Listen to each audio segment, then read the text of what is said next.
Here we are for another round of the 70s versus the 90s, and it's a wild crime caper duo when I put Michael Cimino's Thunderbolt Lightfoot against Bill Forsyth's Breaking In. And this one's a bit of a City Heat matchup because if you're not familiar with the film City Heat, it stars Clint Eastwood and Burt Reynolds. And so we'll see how they square off against each other. Of course, two of the biggest action stars of their time. And the first up, we have Michael Cimino's Thunderbolt and Lightfoot, which I believe is the first film that Michael Cimino directed. Now, Michael Cimino, at this point in his career, he started out as a screenwriter and he was coming off writing the sequel to Dirty Harry, Magnum Force, with John Milius. And of course, that right there in and of itself, a dynamite screenplay with those two titans writing it. And so, of course, his first movie now he's got with Clint Eastwood himself and also Jeff Bridges. They're the titular characters. Clint Eastwood is Thunderbolt, Jeff Bridges is Lightfoot. And, they meet by chance, because we see the film opens with Clint Eastwood as a priest, preaching at a really small town church. And, he's getting ambushed by George Kennedy, who's, an old friend of his or more partner or whatever. He's trying to get him for, some shit that happened. And Jeff Bridges, we see stealing a car at the beginning of the film. And then that's how they kind of meet, and they kind of, strike up a friendship. And then they find out, that they both have criminal tendencies. Jeff Bridges finds out that Clint Eastwood's a legend and stuff. And then once they finally square off against George Kennedy and of course Jeffrey Lewis, who was a regular in Clint Eastwood films, and then they decide, well, we'll rob this armory in Montana and stuff, which is something they had already done, but they're like, Jeff Bridges is like, why not do it again? They won't suspect it, and they do it, and the thing about Thunderbolt and Lightfoot is, the chemistry between Clint Eastwood and Jeff Bridges is pretty good. And, the side characters are what really make this movie shine. And of course, Michael Cimino was really good at capturing like the American landscapes. We see a lot of great, views of Montana and stuff and a lot of great action sequences as far as like car chases and shootouts and stuff like that. And the film ends, they get the money, they get rid of the fucking George Kennedy and Jeffrey Lewis, and they end up at that one room schoolhouse and where the money's hid, and then they get the money, but then Jeff Bridges dies while they're getting away. And very sad moment, and it's also a very like a little more sleazier of a part than Clint Eastwood usually played. But Clint Eastwood was kind of sleazy anyways, in certain parts, especially something like High Plains Drifter, he hadn't even Dirty Harry to a certain extent, but he never really played like a full-on like criminal mastermind before, more like the anti-hero, but he plays it pretty good. And then the ending is very like poignant, that Paul Williams song playing and everything, very sad.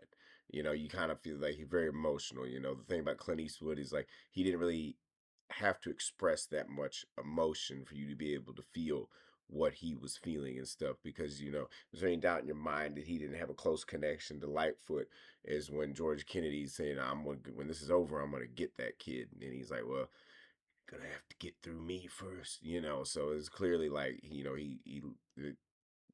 saw that kid as like a son or a little brother or something.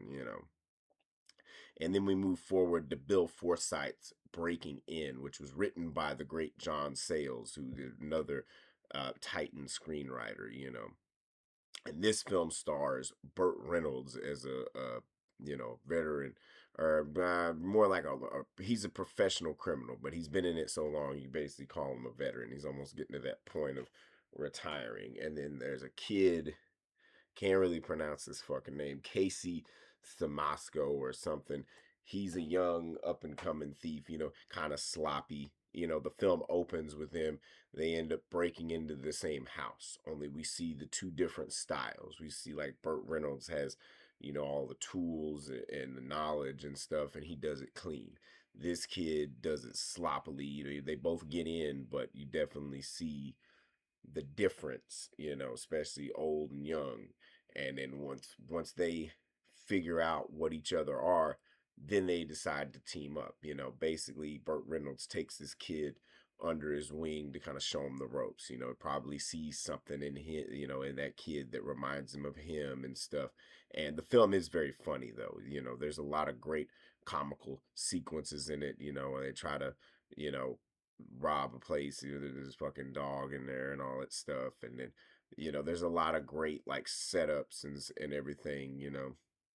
It's almost a cute movie. You know, and they pull jobs and stuff. And even gets kid laid with some whores and shit. And he definitely sees this kid as his as a surrogate son and stuff. And very well written by John Sayles, and of course Bill Forsyth had a penchant for doing quirky movies like this. And then the film ends, with because the kid still, like, no matter how much he learns from Burt Reynolds, he still just stays fucking up because they finally get on to him and end up throwing him in jail. And then Burt Reynolds gets away and stuff. The ending is a little corny though, because it's like as they're getting away, as you're walking away, Burt Reynolds, that poor kid. And then, as the dude's going to jail, he's like, poor old man, and then it just ends with the kid in jail working the garden and stuff, talking about like he's can crack a safe, he can bust out of there and shit like that. So there's at least the kid's optimistic. But this one, is kind of a bit of a draw for me. But the thing about it is, when it comes to this little competition of the 70s versus the 90s, somebody's got to win around. There's no participation trophies in the 70s versus the 90s. So it's got to be somebody. And you know what?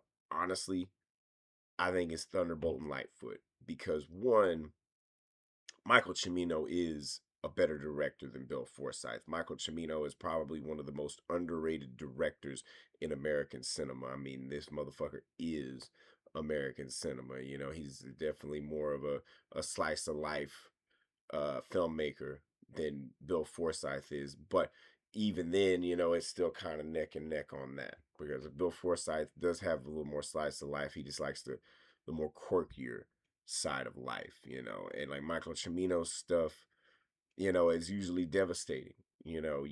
Somebody always loses their friend or partner or whatever the fuck, and that ending, you definitely have a lot more, like, it hits you a lot more in Thunderbolt and Lightfoot than it does in Breaking In. Breaking In is just kind of has a kind of fuck it attitude, where it's like, I had fun, but do I really give a shit type thing, And the side characters in Thunderbolt and Lightfoot are way fucking better. I would say the acting is better too. Clint Eastwood kind of gives a better performance than Burt Reynolds does, and of course Jeff Bridges is better than that Casey Samasco kid, because they do get into a lot of different shit, and it's at times even funnier than Breaking In. So I got to give this round to Thunderbolt and Lightfoot. For anybody keeping score, that is 97-79. 70s are only up by 18 now, but that lead continues to grow. You know, so like the 90s were coming back with them 1-2 punches, but the 70s continue to keep them down, because that lead's growing again. Because you had gyms like Thunderbolt and Lightfoot where, like, they were gritty, they're in your face, it just didn't matter. So if I said anything wrong, anything you disagree with, feel free to eviscerate me in the comments. This is just one asshole's opinion and a very long, self-indulgent journey to figure out which decade was better for movies, the 70s or the 90s. And it's looking like I'm right, but we still got a long way to go before I can officially say that. So watch your ass, because somebody's always coming for you.